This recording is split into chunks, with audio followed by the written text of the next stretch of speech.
For 5 families, today marks the end of an 8-year battle with South Korea's biggest company. I am looking at it from a comprehensive point of view. In that context, I'm generally happy with the deal. Mr. Song contracted lymphoma while working in a Samsung semiconductor plant in the 1990s, but he lost in court when he tried to prove a link to workplace conditions.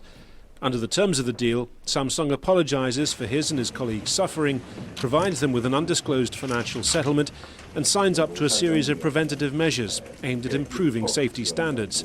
But the company continues to deny any link between its factory environment and the diseases in question. I find it very meaningful that this issue that had been on the table for a long time has been resolved through dialogue, and I hope that all parties stick to the spirit of the agreement reached today. Samsung says studies have shown its factories comply with Korean and international guidelines on levels of chemicals and radiation. The company has already settled more than 100 individual cases. Samsung had for many years been challenging claimants, assisting the government's compensation body in its legal battle against former employees. But last year it changed its policy, instead deciding to offer an apology and set up a compensation fund. But some are still holding out. Hwang Sang-ki has been fighting for Samsung to recognize a link between its factory environment and the death of his daughter Yu-mi from a rare form of leukemia. A link which was made by a court in her case and 3 others.